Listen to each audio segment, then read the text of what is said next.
Welcome to the Stories Are Soul Food podcast, presented by Cannonball Books, the kids' fiction imprint of Cannon Press. Met a ghost of a king on the road when I first fell. Fire burning to my knees I fell. Met a ghost of a king on the road. Welcome. You guys, if in a world.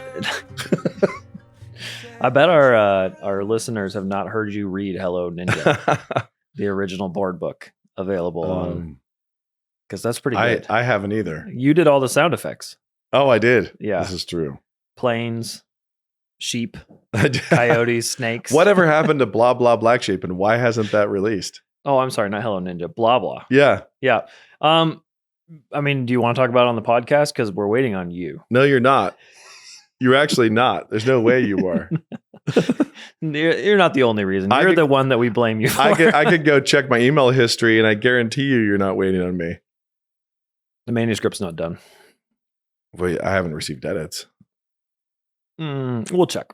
Yeah, I'll go check your email history. I'm pretty sure the tennis ball has bounced to a stop on your side of the court. This is where. And if it hasn't, if it's on my side, I'm not even going to be apologetic. I'm just going to pretend like I didn't say this into a microphone. Yeah, well, it's recorded, so I'll be able to play I won't it back. watch any links you send me. I'll just ignore the entirety of this whole thing. But yeah, but blah blah black sheep needs to be out there. The full length. It's probably the best thing I've ever written. Well, dude, it's pretty memorable.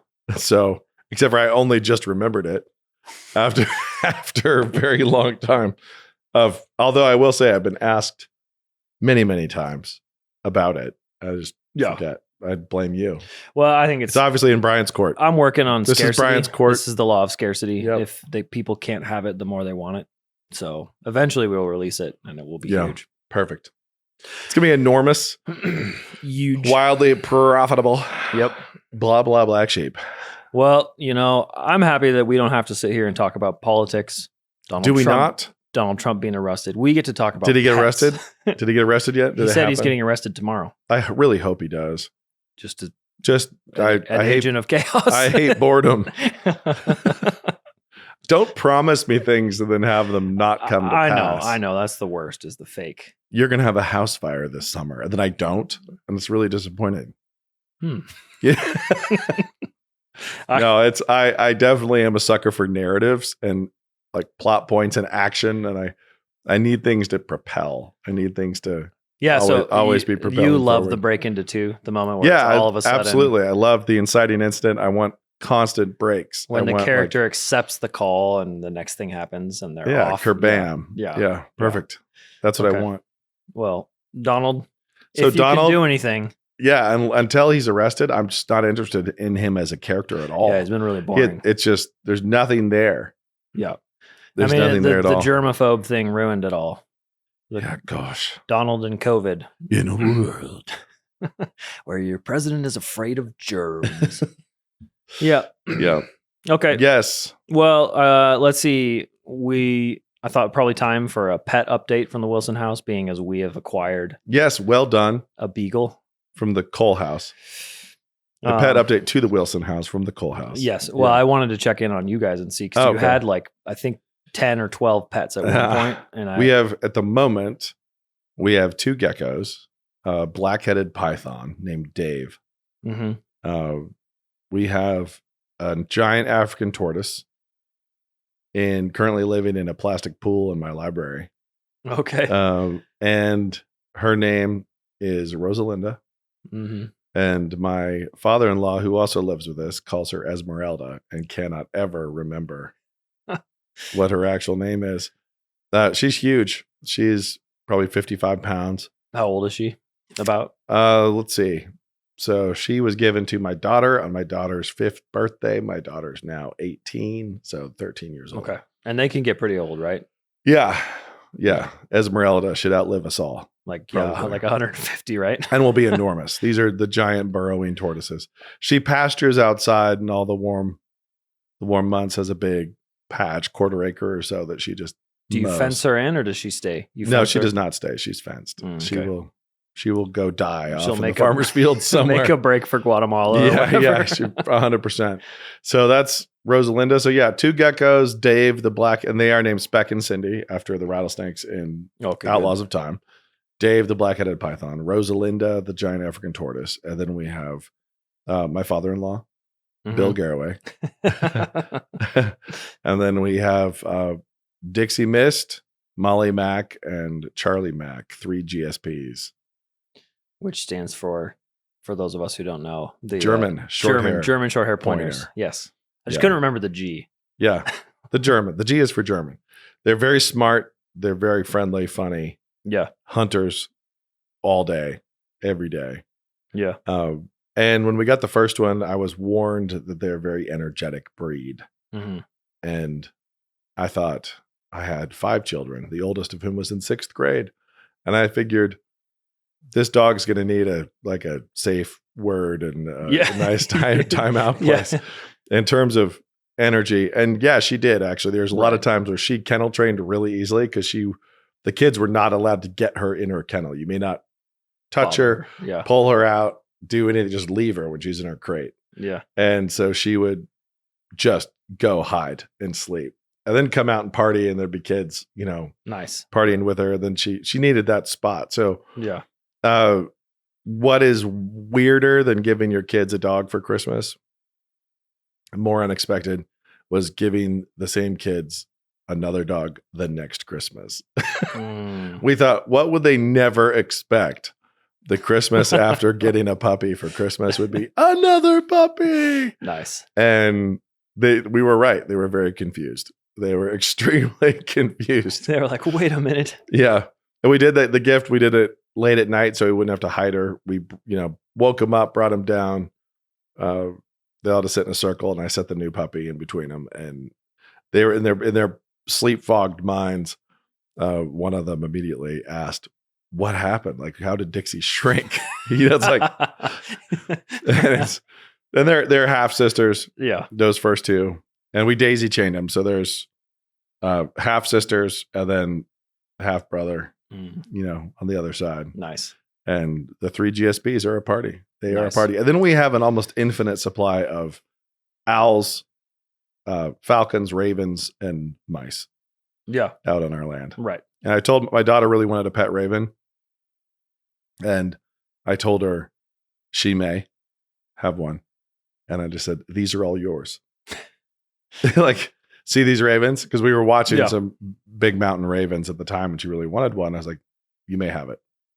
It's those are yours. Those are yours. Those are your ravens. That's awesome. They're your ravens. These are your owls. These are your hawks and falcons. And there you go. Good. You may train them. You may domesticate them. You may do whatever you want, or you can just let them live outside your window. They're yours. Nice. Well, as I'm applying all of our lessons to our life as the Beagle sings in the basement at night. What's the Beagle's name? This is Scout. Scout, of course. Scout. Yes, just a good old Beagle name. And as he sings in the basement, I think, what would my children want? I'm just glad he didn't name him Aragorn or something. Well, that was a suggestion. One of my children wanted Aragorn. Aragorn, the Beagle. Yep. The other one that I was not Aragon. Let's be very clear. Aragorn. Yes, key. And they were like, "Well, Strider, Dad," and I was like, "Strider's better, but still."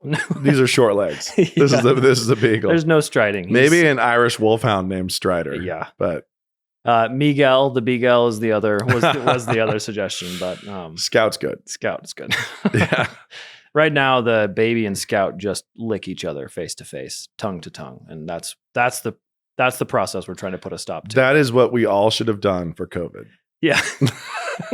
It would have been more effective. Everyone get down face to face with a Beagle. Whatever was in that Beagle's mouth will now be in your mouth. Your immune system is going to be incredible. Yeah, the Hulk. Literally it's going to be incredible. Yeah. So are you full of regrets yet? Or are you We're past the regrets. You're committed to the narrative. Yeah, that's what I'm saying. Several months later, what will my children want?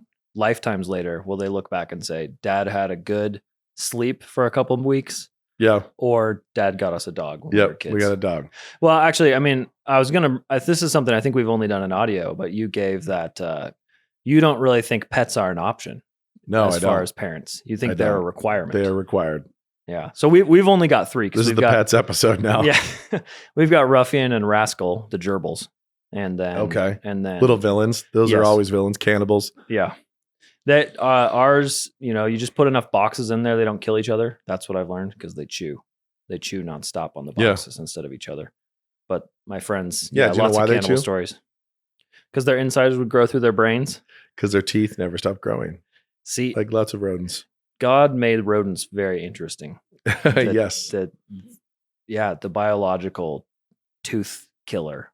If Yeah. you're not working, you're dying. Yeah. As a Yep. rodent. Yep.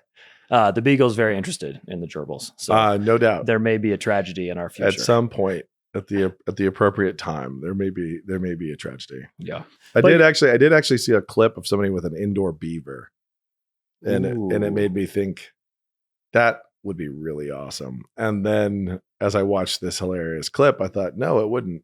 Yeah, can they just chew anything? Oh yeah, but as the beaver, and I don't know the context other than somebody trying to have a viral reel, but this beaver was working really, really hard in this large house, collecting things and just dragging them to the end of the hall, and just built a dam, just dammed off the hallway with an artificial Christmas tree, sweatpants, slippers, teddy bear, like just was running and collecting and just building a dam. And that's cool. I thought that's hilarious. Well, this reminds me, I used to think, man, how could you get that much fur out of beavers? Like, how was it worth it? But then I think they're 20 or 30% bigger back when the mountain men were, they can get pretty big. Yes, they when they were unkilled. The Indians didn't care about them. They can just get big. They can just live and get big and destroy many a forest. But circling back to the pets. Yeah, necessity. This goes back to the old question of, are we trying to be like God or not? Yeah. And it's very simple. Are you trying to be like God or not? And as dads, are you trying to be like God the Father or not? And the answer is, obviously, for any Christian, is that, yeah, we should be trying to be like God. And God gave us a bunch of stuff to take care of. He gave us a bunch of animals, this whole world of animals to take care of. So do I want to imitate that, or do I not want to imitate that? And I don't want to. It's harder. It just is harder to have animals. Friends with horses, it's harder.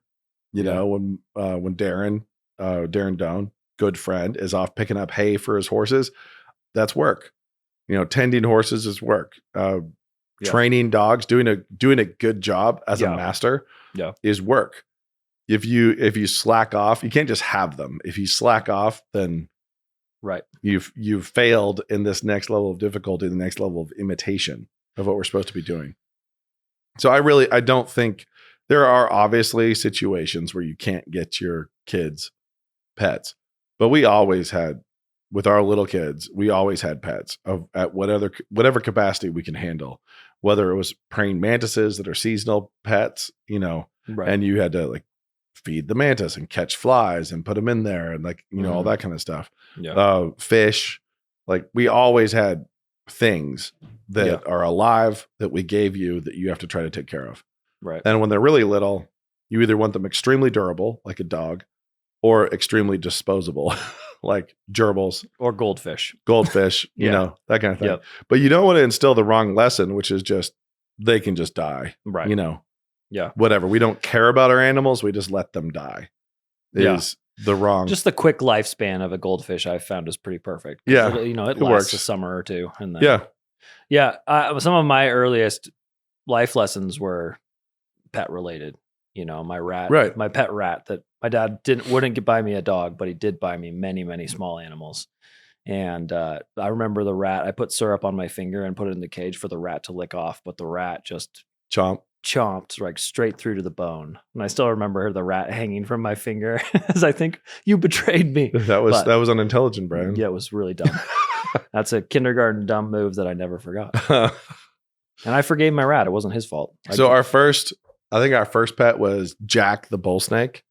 And there were some interesting lessons there too, because my son captured this juvenile bull snake along a railroad down by Hawaii on the Snake River, and with his uncle Gordon, early right in the dance episode there, and then brought him home and took him to kindergarten to try to, he was going to live there.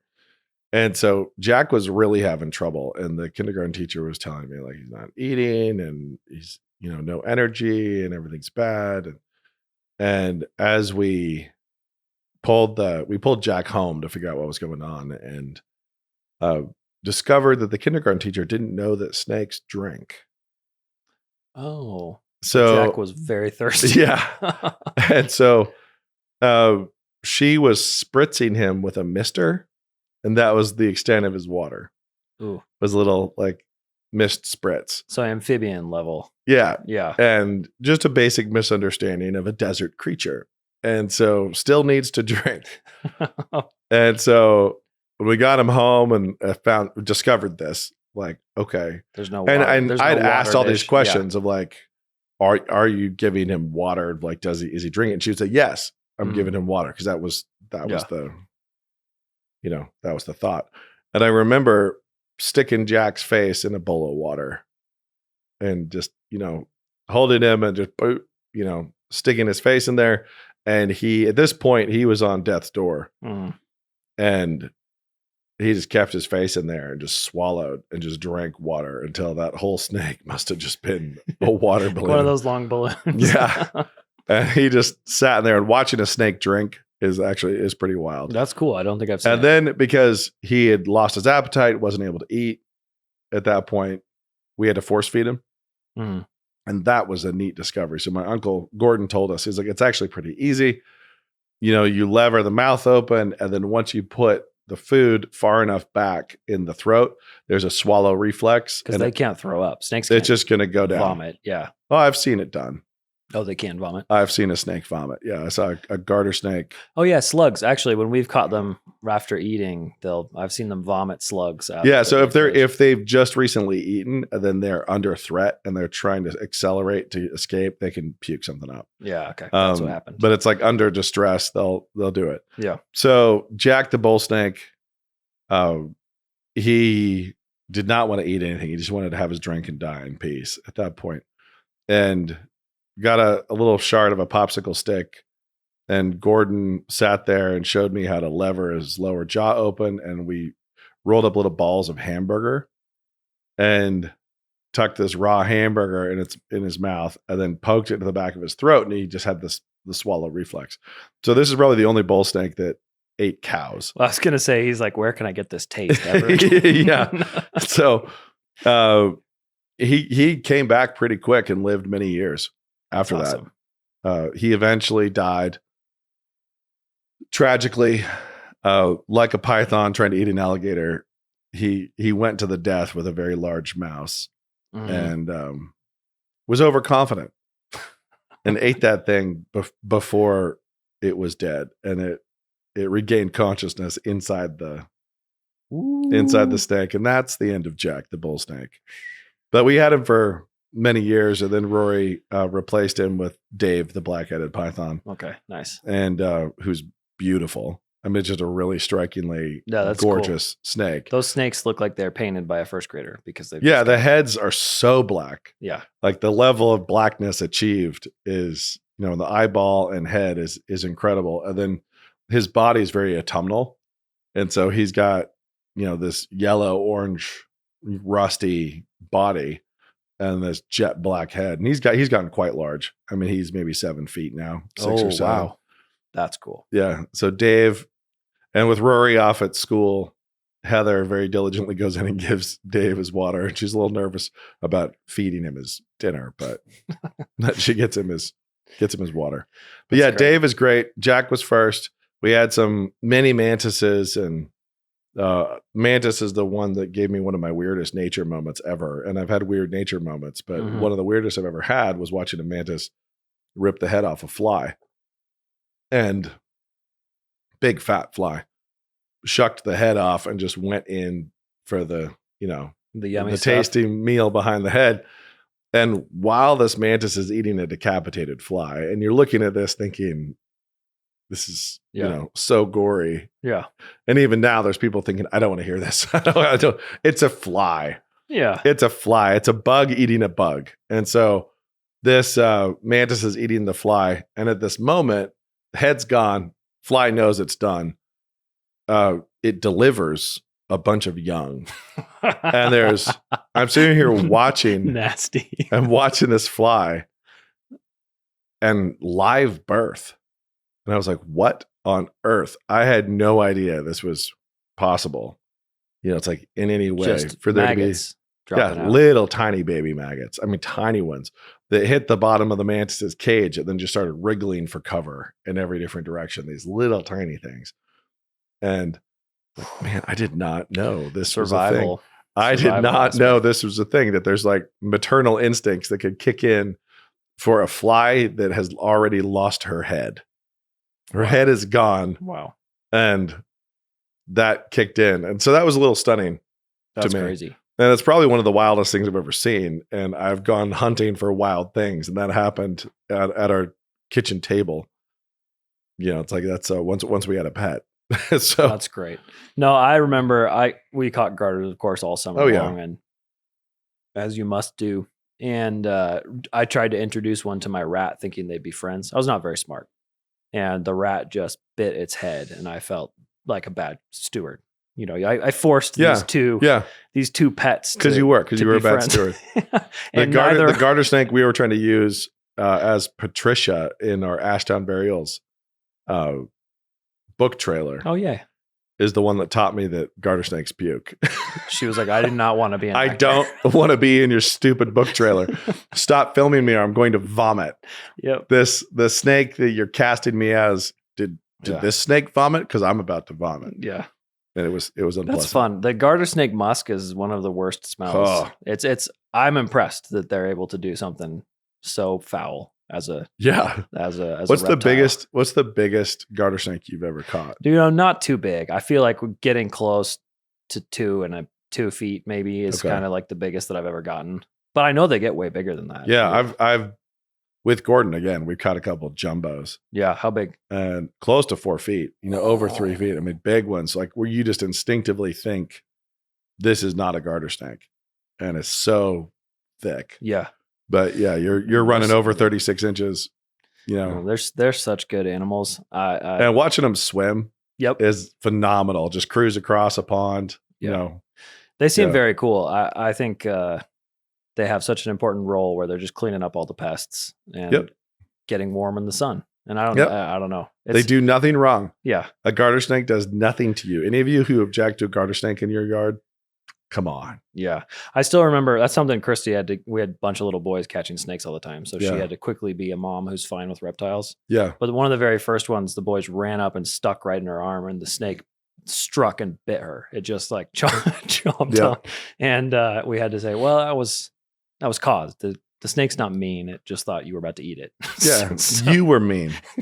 You were mean to the snake. Grabbing a vine snake, a green vine snake, which is amazing in Sri Lanka. That for me was just this decision of like, it's got to bite me. Mm-hmm. I only have access to its middle. Yeah. Instead of up by the head where it's safe. I can't grab this safely, but this is so gorgeous and I'm alone and I need to hang on to it till cameras and, my uncle get here. I'm going to catch this snake. Yeah. And yeah, just leaning off kind of this drop off and it's out in this bush and we're pre-afternoon monsoon. I know we don't have long until just the sky's about to fall on us, in these rainforests. And its green is phenomenal. The tone is great. And I'm sitting here, I must. And I know it's going to bite me. And that doesn't make it a bad snake. Yeah. I'm about to grab it. And so what can it do? Yeah. Did it get you pretty good? Yeah, it did. It did its job. But it's also, I knew that it was venomous, but like mildly venomous. See, that's what I was worried about. I would feel like I'd have to quickly Google it and would lose the chance to be like, is this one going to kill me? Yeah. So I knew it was venomous, but like worst case, I might be vomiting. Like, it could make me, sick to my stomach if it got me and it's rear fanged. So it was not a huge snake. So it'd have to get way. So it was going to have to really get me. Yeah.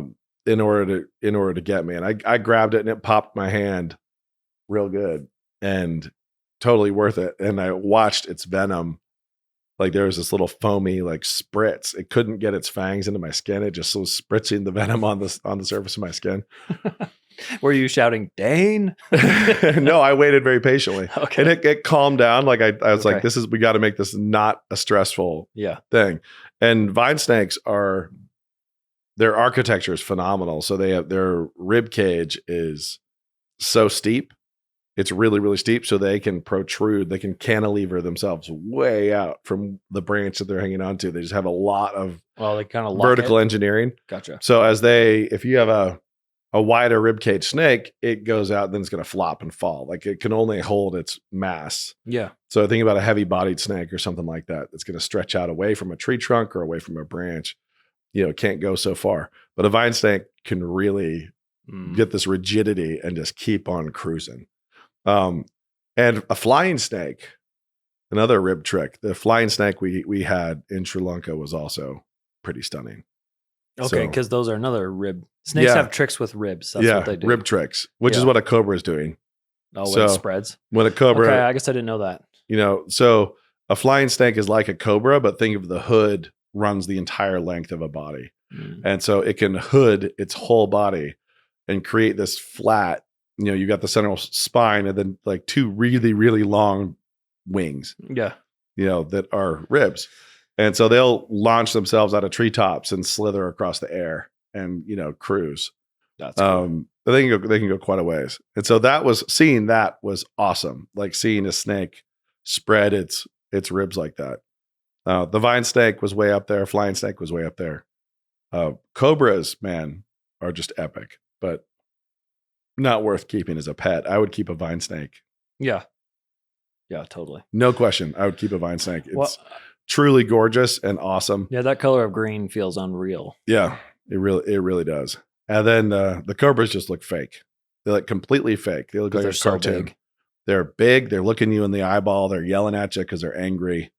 Their scales are large. It just looks like a cartoon. You're looking at this thing just being like, you're not real. Like this is fake. Yeah. This is not a real thing. And it's very real and very, very angry. And of course the kings, the real big ones can go massive. So when height of a man, right? Yeah, when they rear to strike, you're talking about a hood that's, bigger than a football. And it could be rearing 6 feet. Which is, I think, a third of its length, if I'm remembering my Cobra stats, which would mean an 18-foot snake. It can get real big, over 14, definitely. Yeah. But it's that's enormous. Real big. Obviously, I think because of Jungle Book, we're all very fond of rock pythons. Those huge ones that can eat monkeys, and Ka from the Jungle Book is. Oh yeah, I think it is. I thought you were going to go with mongooses. Oh yeah, mongoose. I would yeah. Speaking of pets, I would love a mongoose. I got to say, my son really wants an otter or a mongoose. Those are the two things that he would like to have. And I don't think either are pets that work great in Idaho. A mongoose would be fun. I think you could probably make a mongoose work somehow, but it would be totally unreasonable. Yeah. The otter, do what I did with my daughter and just be like, you may have them all. Yeah. I mean, take them somewhere and just be like, yeah. I heard someone train them. Someone nearby was taking pictures of otters, I think in the Palouse River. So we actually just had, last year in Coeur d'Alene Lake, we were there late in the season, which incidentally is my favorite now. Especially entering fall. It's so nice up there. So silent. Everybody's gone. The water is perfectly still. And we're in there, this icy cold water out there. And an otter cruised through. Awesome. And yeah, that confuses me. Apparently there's some up the rivers a little ways. We weren't too far from a river mouth, but I had never heard of or seen an otter in a lake. Yeah. And it was... they're called river otters, right? So they don't belong in a lake. Yeah. But so anyway... get your kids pets. Why do you do this? Because you want to be a good character. I actually was just reminded we were recording in a room where Timothy the Owl. Oh gosh, Timothy the Owl spent a couple nights, I believe. Oh, longer than that. Was it a week? He was here for a while. Yeah. So there was a great horned owl fledgling stuck in a chain link fence, and I can't remember who told us this. I was in here working late on the River Thief, and I was doing a lot of late night editing shifts and like trying to get post-production done. And I don't remember who showed up and said there's a great horned owl fledgling stuck in a chain link fence. But somebody did. Might have been Alec Ingebrigtsen. Alec might have been one of the ones I sent back. And so I sent some crew back. I was like, what? You left an owl like in distress, like stuck. Go get it. Yeah. go get it. So they did. And this young owl, they got him fished out of this chain link fence and they brought him in a cardboard box here. And we had him sitting kind of against this back wall. And he sat behind me while we were editing. And he would just, be hunkered down. And he had the beat click. Yeah. And he got real mad. Clack, That's clack. so loud. But he was, he came to a place where he was completely okay with us. Yeah. Didn't you feed him? Oh yeah. We fed him a lot of raw chicken. And so, we'd stick like a little shish kebab skewer of raw chicken in there and he would eat it. And then eventually when he was strong enough, I just took him in that box because he didn't want to come out of the box, understandably. It's like, and so you you don't get to remove them after. Yeah. They're healthy. So the box was just open. We left it open in here while we were working and he just would watch us and then occasionally clack. And so we turn around and give him some chicken. Yeah. I took him home and I put him in an ash tree in that box. Once I was like, okay, he's strong enough and he's ready, and just let the box sit in the ashtray. And then he, would kind of hop around and hang out and come back in the box. My kids would go out and feed him. That's awesome. And then he started getting, braver and braver and would go further up the tree. And then I would walk home and it was still one of those crazy sessions. So it would be like 3 a.m. I'd be walking home and I'd get to my house and he had flown over the house and had taken up residence in this big spruce, I think it is. And might be a fir tree. I don't remember. An evergreen that was large. Something with needles. And he would just be yelling at me. So I'd be walking home and from about a half a block away, I'd hear Timothy start hooting at me. And so he'd be just hooting like mad as I came up. But I knew that he was like, he just wanted me to feed him. It's like, dude, you're 75 feet up there, Yeah. So I'd set some chicken on the ground, and go in and owls they don't have to learn things the way other birds do. So, there's a lot of trainers who've said that owls are stupider. They're dumber than other raptors. But the thing is, they have actually just more innate knowledge. They just have more understanding. It just is just there. So I can't tell you how many times I've heard people joke about the ancients, using the owl as the symbol of wisdom and how stupid that was because owls are dumb. Like, no, actually, they're born. They're really, really, hatched, knowing how to fly. Born from the shell. Almost, yeah. But they're really, really difficult to train because you're trying to overwrite things. And so when you hand rear a falcon or something like that, you're imprinting on them and they're going to learn. And, it's a totally different relationship than we're doing with an owl. And so an owl is going to grow and just know what to do in a different way. One of my very favorite books when I was a kid was that Owls in the Family by Farley Mowat. You can't read that book and not want an owl. Yeah. And speaking of owls, I recently made my kids watch The Owls of Ga'Hoole with me. Legend of the Guardians. Yeah. Great little movie. I think I've seen the first one. Legend of the Guardians. Is there a second one? I don't know. Legend of the Guardians. I know there's a billion books. I can't remember if Legend of the Guardians, Owls of Ga'Hoole. Ed, you want to talk about stacking what ifs? Yeah. You stack a bunch of what ifs there. It's like, what if there's an ancient civilization that's gone, but there's a bunch of human ruins still here that we're living in for some reason. And it's in Australia and there's an owl kingdom. And there's this, they use weapons and they have helmets and talons and they have blacksmiths and, it's fun though. The animation's super fun. And so they all have Australian accents as well, which is extra funny. I remember that. Yeah, so that's good. Yeah, it's really well animated and it has all the Zack Snyder slow-mo action shots that you'd expect with the owls. And here's something that's a little fun fact for you. I haven't watched a Harry Potter movie in forever. But I noticed it in Owls of Ga'Hoole this time. When you have an owl flying, we put sound on it. We put sound on the wings flapping. We put sound on them gliding through the air. They are silent. Yeah. So when Hedwig comes in to see Harry, and the flutter of feathers, there would be no sound. Yeah. It would just be silent. It would feel fake because I see a bird flying and I don't hear anything. And so we put the sound design on there to make it feel real when it actually is. It's actually more fake. So owls have their superpowers. They have two of them. One is their feather design is such that it's silent passing through the air. So owls, you can actually, Darren actually even sent me a clip of this. You can stack microphones, like big microphones, and have an owl fly right across the top of it. They've got it cranked and guys are on headphones. You will not pick it up. That's awesome. It's like, it just through the air. It's silent. I think they've tried to copy it for stealth fighters, I believe. Yeah. The wiggling. Well, they need to go with feathers. Yeah, and they're like, it must lots be of metal. feathers, make them smaller. But yeah, they're extremely silent. That is superpower number 1, enabling them to be very dangerous hunters when they're dropping in on something. Superpower number 2 is they can't smell. Mm-hmm. And this is why around where we are, the great horned owls are the only things dealing with the skunk problem. We need them. Yeah. So they love skunks. Yeah. They just skunks all the live long day. And I think cats too. I think they keep the feral cat population They keep the cats down, the skunks down. Yeah. But the skunk can do whatever it wants.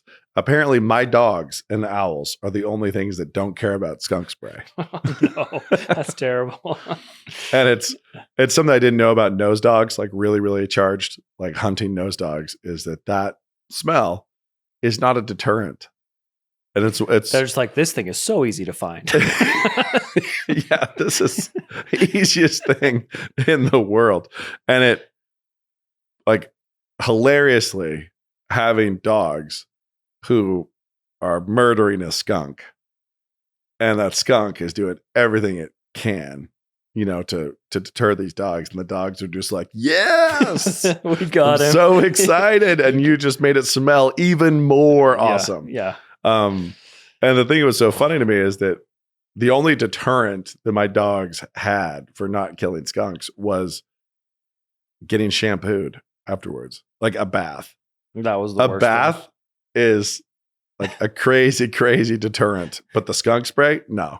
Shampoo and water, oh gosh, pure hell.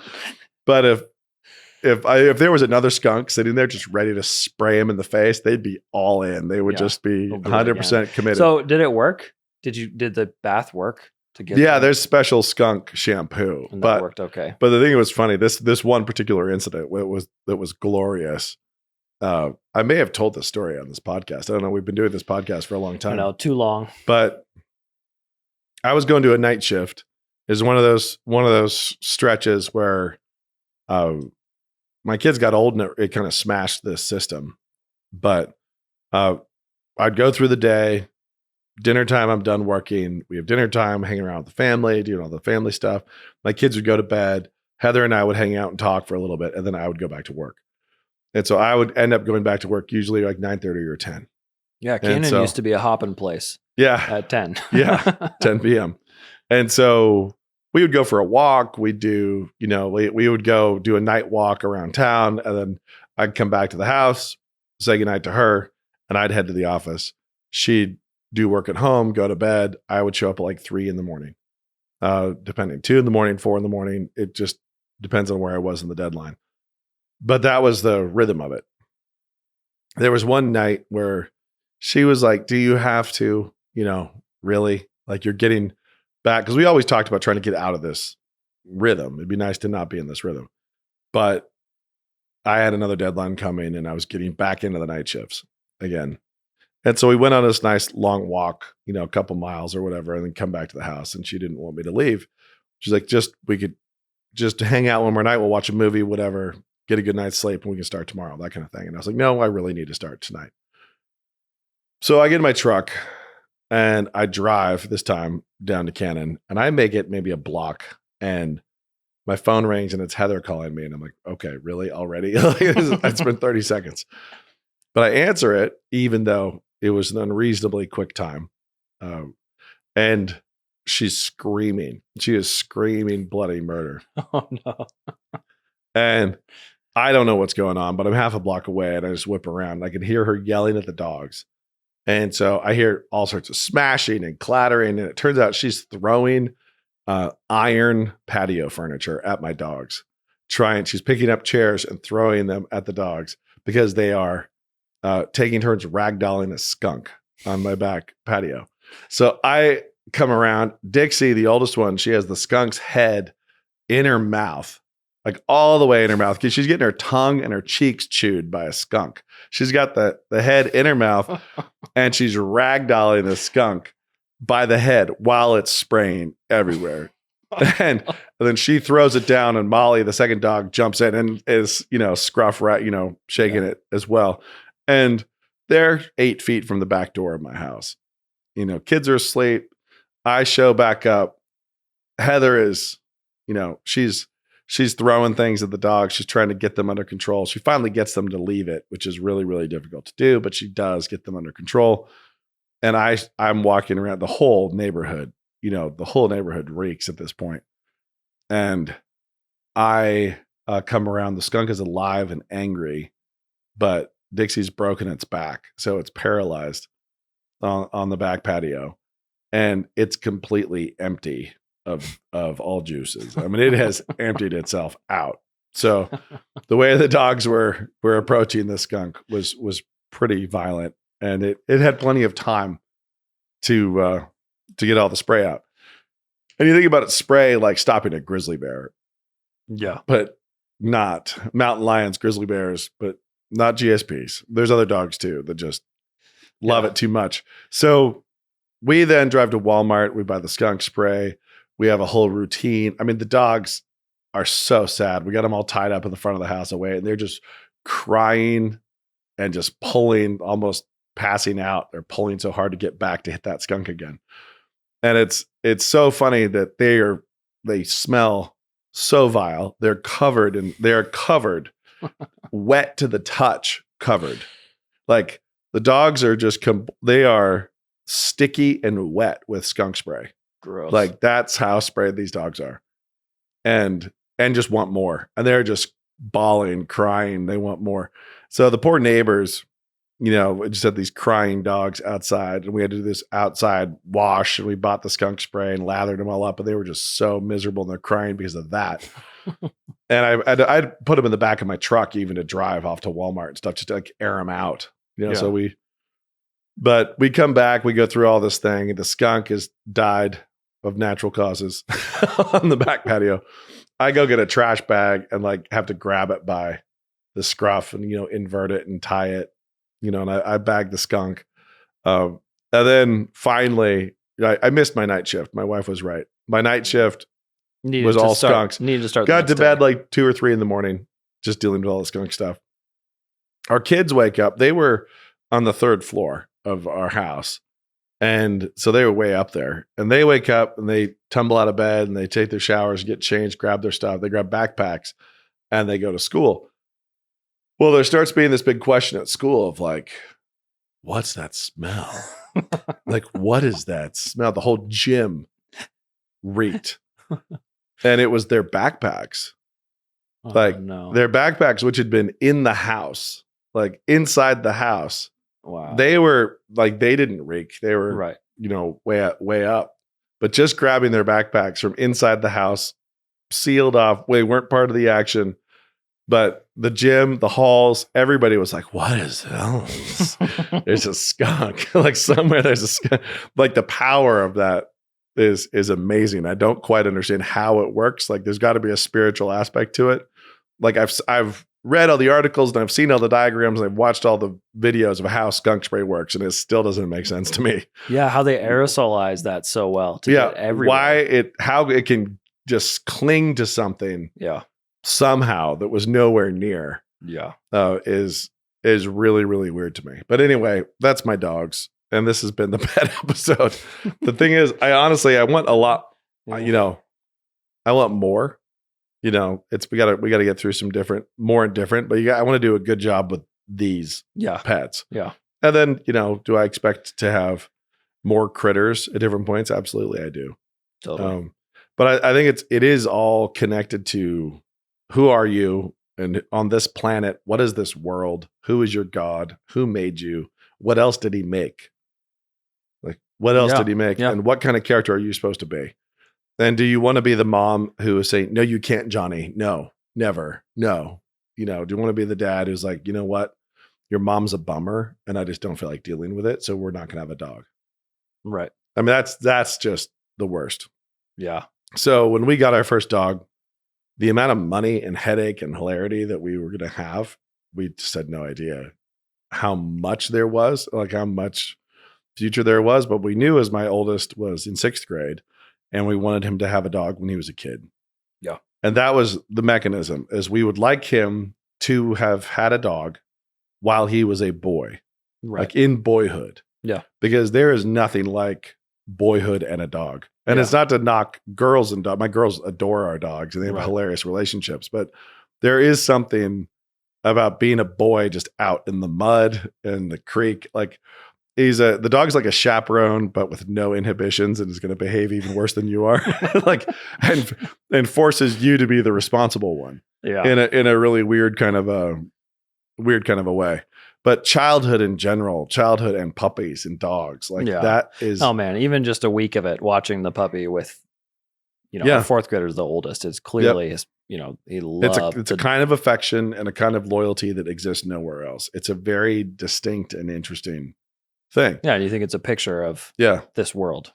So it is very much a picture of this world, and it is when you have the patience and the tolerance to give that to your kids in a way that you're gonna be able to do it without sin. You're gonna be spiritual. You're gonna love the dog too. You're not gonna be this resentful, I hate this creature. Yeah. But you're ready for the suffering. You're ready for the funny. You're ready for the loyalty. You're ready for all the things. It's really great. I mean, it's just there's nothing like it. Oh man, there's nothing like it. But there's plenty of people who are like, yeah, we gave our kids rabbits. We gave our kids a horse. We gave our kids different things. A Venus flytrap. Yeah. We've all tried that. Maybe we could do better than that. But a Venus flytrap is pretty cool. But that is you as a parent imitating God and what he did to us. Like he gave us joy and like a ton of hilarity in all these creatures, but it's also wild responsibility and total pain. Oh man. A total pain. One of my favorite moments was just trying to put a baby magpie up in a nest. Yeah. And I popped it in my backpack and crawled the tree and popped it over the edge, and all 3 other magpies jumped out of the nest. Because the nest was full of a bunch of other ones, and I thought, I just ruined this. I was all like, oh, climb up, save this baby bird, because it couldn't fly yet. Yeah. And so I pop it in, and then all of its siblings were like, we're going to die, and jump out of the nest. Yeah. Well, I've got some terrible magpie stories. Yeah. That I will not tell on this particular podcast. Magpies are bad creatures. Yep. And there's also, as a side note, like, don't get all sentimental either. Yeah. Like, love animals, like steward animals, care for animals, but to get all emotional and sentimental is what leads you into weird, like, we can't eat meat things. So I think farmers have such a good relationship with animals. Yeah. They know they have a purpose and a place, and they love them deeply, but they also have a very clear hierarchy of and we care for you, and this is where this is going. We're moving towards hamburgers on the 4th of July. You know, like this is what we're doing. Yep. And so you can have people try to divorce themselves from that relationship by getting more impersonal and having factories like factories do that elsewhere. We don't need to see that. We can keep it way out of sight, out of mind. And then you have farmers who live with it. Yeah. You know, and I love it. We have never done 4-H with our kids, but I really do love it. We've done our own version of it, just with like exotic reptiles and stuff. But exotic reptile raising a pig, raising something that you're then auctioning off, you're then selling for meat, and and having to care for them and and be there as a master, as a steward is a great thing. So there's pets, and then there's food animals, chickens with eggs and so on. We've not done the food animals. It's like we have the land, we've thought about it, but we kind of did all the life lessons, all the stewarding with just pets. Yeah. Lots and lots of pets. Yeah. And pets gone wrong. Many pets gone wrong. We did actually have one mouse that we tried to feed to a snake, and the mouse survived for 3 days. Evasively, like just until they kind of cohabited, the snake gave up and we'd named that mouse Odd. And then I thought, you know what? Odd the mouse kind of earned it. He earned it. Yeah, 3 days. Earned it. You earned it. Odd, you're going free. Like, so I released Odd out into the neighborhood, and Odd, and he'd kind of come of age too. Like we bought him he was a food mouse from a pet store. Odd broke back into our house and started showing up, and I had released him quite a ways away. And I'd walk down the basement stairs, and he'd just be sitting on the stairs looking at me and just watch me go by. You know, it's like this was not a wild mouse. This mouse did not know what he was supposed to be doing. And I figured out, like, okay, I hunted down how he was getting in the house and blocked it, patched the mouse hole, and put him back outside in the bushes. And then the next day I found him sitting outside that blocked hole with his head and shoulders bitten off. And I was like, oh, Odd, you were never going to make it.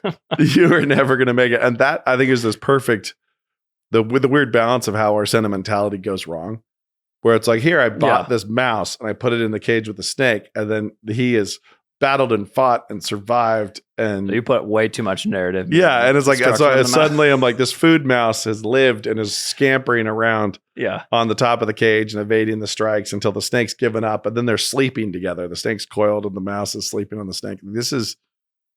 It's weird. And I was like, you know what? I put too much narrative on it. Now, if I was going to do it again, I either would release him further away from my house, or I would just crack his head on a rock and feed him to the snake dead. Yeah. You know, it's like, you know, like it's that kind of a thing. But because I went the other direction, was like, here, you may live free, Odd the mouse. He fed something else. Yeah. And I don't know what it was. But probably one of your dogs. I didn't have the dogs. Oh, okay. They didn't have access to that part of the house, that side. But whatever it was not interested in his haunches. It was only interested in the top. Yeah. So anyway, that kind of wraps up our pet tale. Don't get too sentimental. We didn't do Spirited Away. Oh yeah. Should we talk about that briefly? No, it's already 50 minutes. They'll have to wait. They'll have to wait for that. Because we have to say, get your questions. Yeah. Okay. So with Spirited Away, and we had a bunch of people ask questions about how that could possibly be a good movie. Yeah. How's that a good movie? And I think the question was like most Christian animated movie or something like that. And those are not categories I like to use that way. So I'll kind of, when we discuss it, I'll break down even classifying something like that. Yeah. But we'll talk about Spirited Away and why it's a good film, why it actually is a good movie, and why it was one of my kids' favorites growing up. We'll cover that, and we'll also talk about Slumdog. We're coming up on the next lamp. So next week is our lamp. It'll release, though, the first week of April. So yeah. Okay, so get your Slumdog watched. If you want to, watch Spirited Away and get in Spirited Away questions. We'll do them in the same episode. Okay. Spirited Away being kind of the bonus. Okay. But yeah, watch Slumdog, get your questions in for Spirited Away as well. That's great. Meanwhile, next week, your kids' pets. You can even go find one outside. And just think about just go find one outside and think of all the stories you'll start layering and all the opportunities you'll have to fail as a character. Yeah. Yeah. There will be many. Brian has already had a couple with Scout the Beagle. It sounds like that's it. That's all that I've done. Yes. Is fail.